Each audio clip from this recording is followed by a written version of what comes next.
Hello and welcome to Cloning and Building Our Code. It's Sam here, not Ben for a change.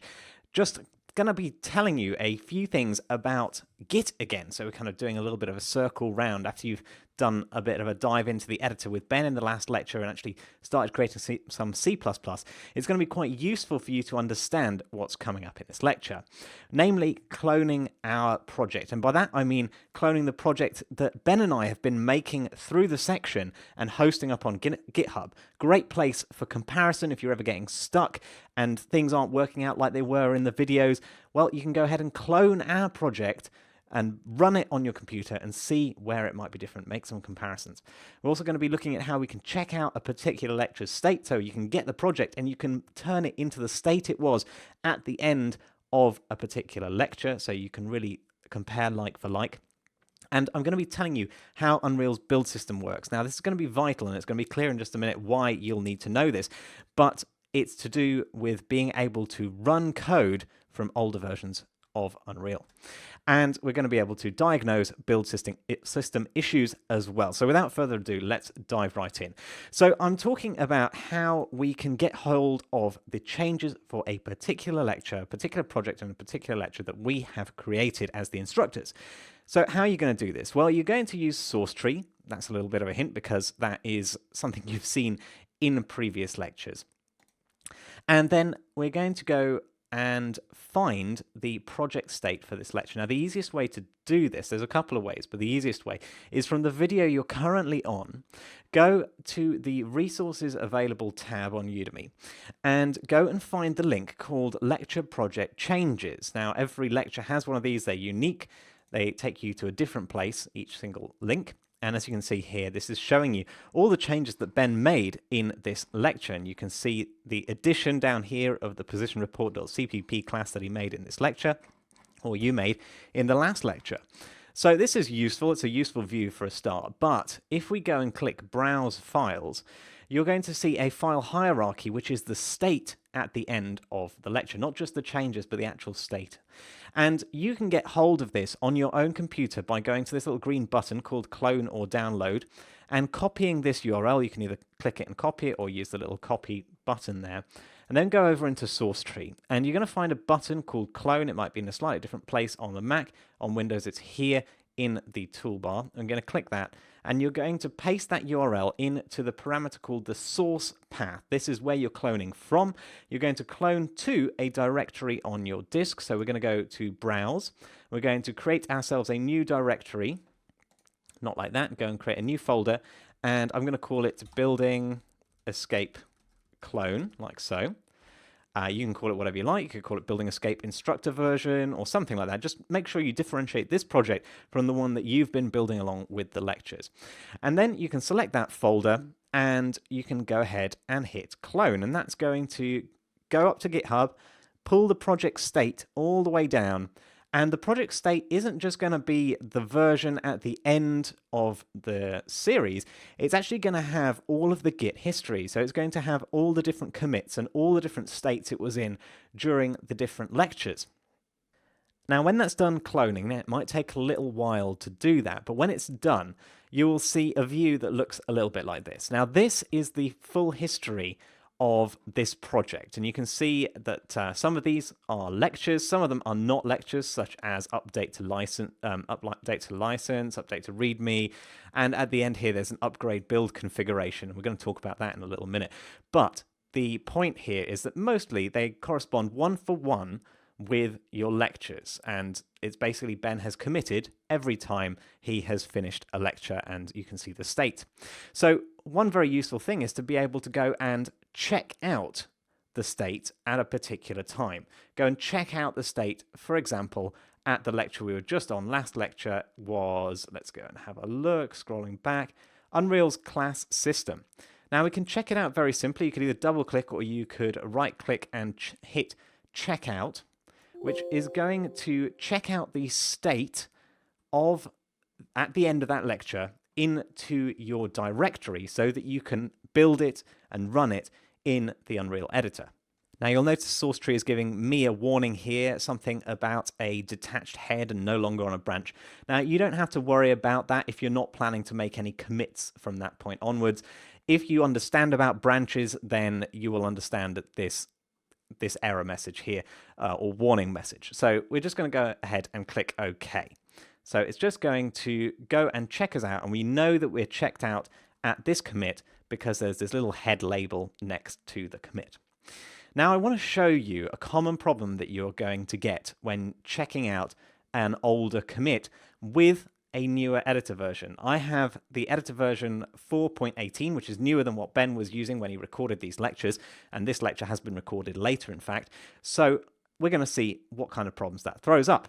Now I'm going to go and open up the Windows Explorer at this project's directory. I can do this quickly in SourceTree by hitting the Explorer button on the shortcut menu here. For some reason it's got me in some subfolder, but if I go up a little bit to the Building Escape Clone root folder, you can see this is exactly the state that Ben had. Now I'm going to go to Building Escape folder, which is where our project lives, and I'm going to try and open up the U project, which is just a very reasonable thing that you might want to do. Now you can see it's asking me to select an editor version because I don't have the version of the editor that Ben was using. It's going to ask me between the editor versions that I have, which one would I like to try and run it with. So I can go ahead and click OK. That will actually have updated some config in the repo telling it which editor version to use.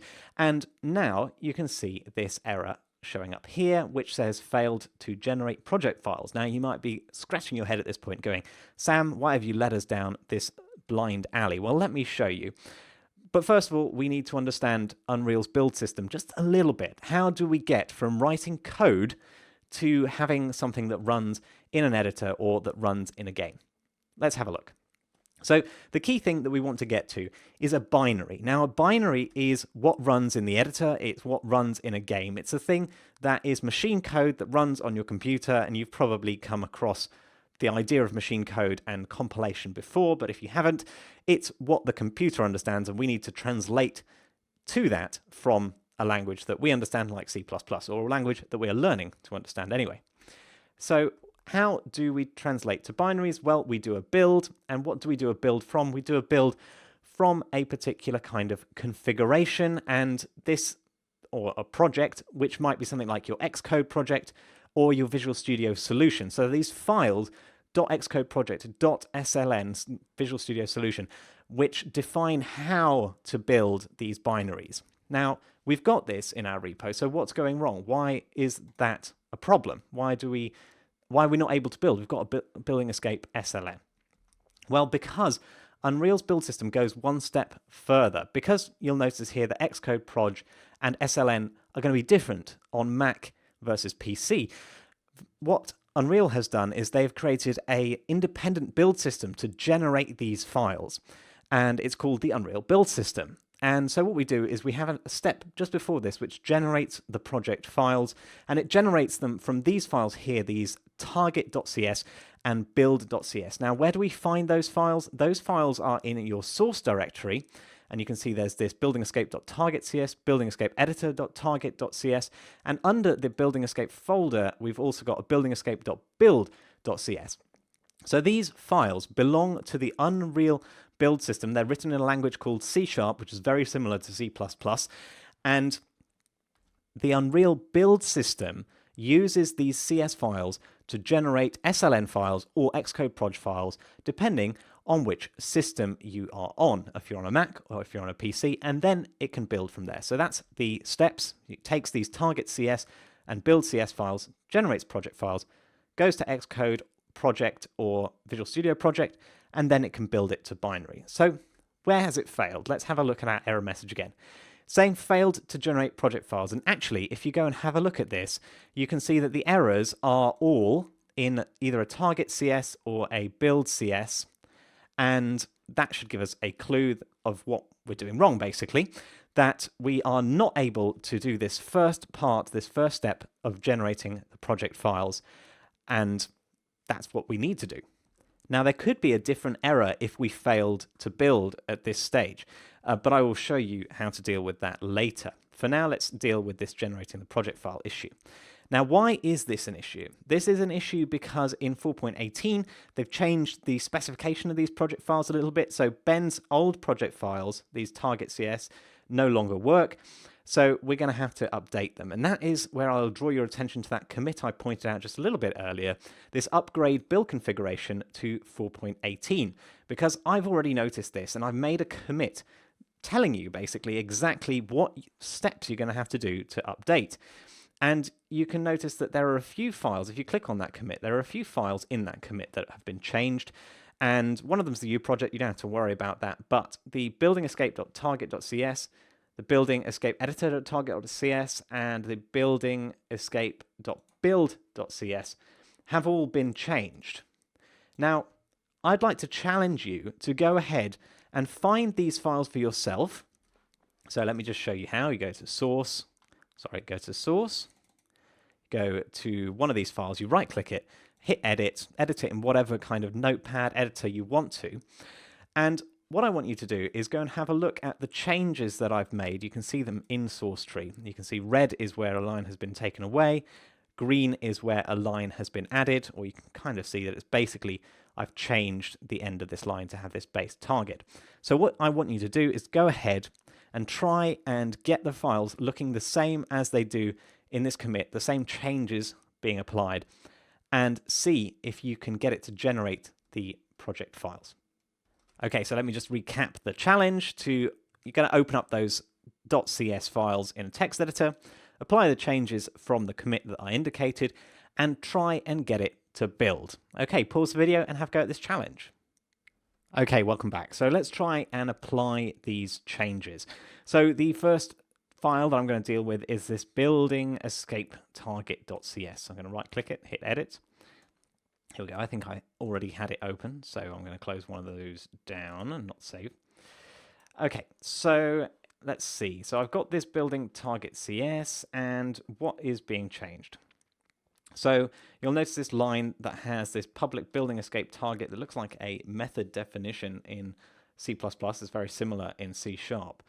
And it has this weird, funky thing. So I've removed that line and I've added one that has a colon base target at the end.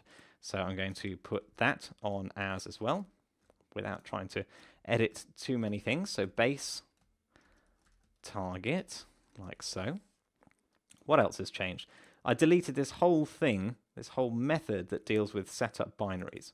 So I can go ahead and do the same in this file, and that's the only thing I've changed. So I can go ahead and save it and close it. Okay, what's with the next file? The editor target.cs. Oops, I'm opening it in Visual Studio. That's okay too. You can open it in Visual Studio.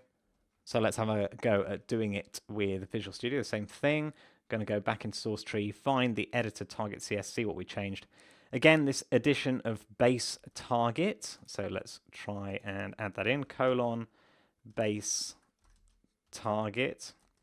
Try and keep things like white space the same as well, just in case. And there you can see what have I done. I've deleted this setup binaries again. And if you pay close attention to which lines are being deleted and which ones are not, it'll say that I deleted the comments as well. And in actual fact, this extra modules add building escape goes inside these brackets here. So do pay attention to which brackets things go inside. And you can see that we've got this extra modules. In fact, you can copy and paste out of source tree, extra modules, add building escape. Okay, so I'm going to go ahead and save that. And finally, I'm going to go into the building escape folder and open building escape build.cs. I'm going to make sure that opens in Visual Studio 2017, which I've got here. And I'm going to see what I changed about the build CS. Okay, this line has been changed quite significantly, so I'm going to copy it, Control-C it, in source tree, and I'm going to change the whole line like so to, it has this read-only targets and base targets thing going on. And what else has changed? Oh, doesn't look like much. Looks like I changed a little bit of white space. So that seems to have been the main change in this file. So I'm going to go ahead and make sure that is saved too and close Visual Studio down for the next bit, which is going to be going to the building escape folder and trying to open our project again. So I'm going to close down the error message and open up the U project again, and hopefully it'll try and rebuild and it will try and generate. So it's saying rebuild them now, which is a good sign. I don't think we got to that stage before. Starting build, and we'll just let that run and see whether it succeeds. Okay, so it looks like the build succeeded, which means that our applying of the changes from that commit worked and it was a challenge successfully achieved. But I want to show you what would happen if, for example, we had a failure a little bit later in the build system. So we had this failure in generating project files. What happens if the failure had been in the build and we hadn't got any binaries? So for this, I'm going to have to wait for the Building Escape editor to launch and then close it down again. So there we go. I'm just going to close it. And then I am going to go ahead and delete the binaries folder that we have just created with the successful build.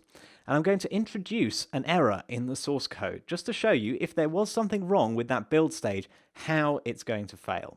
So I'm going to go into my sources. I'm going to go to the Building Escape and open up our position report CPP in Notepad.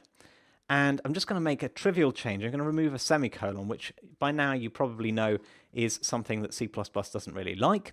So then I'm going to go up to the Building Escape and I'm going to try and launch the U project.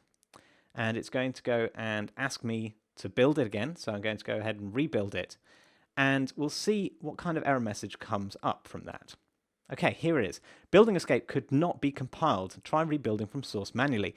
Now, if you see this error at any point, don't be afraid. All this means is it failed to build normally, like it would if you have any code errors, but that you didn't have a binaries folder in the first place, so it couldn't open up the editor. So what do you do in this situation? Very, very simple. You right-click on the U project, and you can do it the same in Mac. It's in the Services menu instead, but you can find the Generate Visual Studio Project files. Go ahead and do that because we know that the first step of the process is now working. We can generate those Visual Studio Project files, and then you can open up your solution, your Visual Studio solution, your Xcode solution, find the code error, and rebuild from there. So I'm not going to bore you with that. You know how to find code errors and such forth and how to build from within Visual Studio, but that's one way of getting around the error that we just saw. Fantastic. You now know how to clone, you know how to check out and compare your code, and also how to deal with version changes in that code. And I'll see you in later lectures.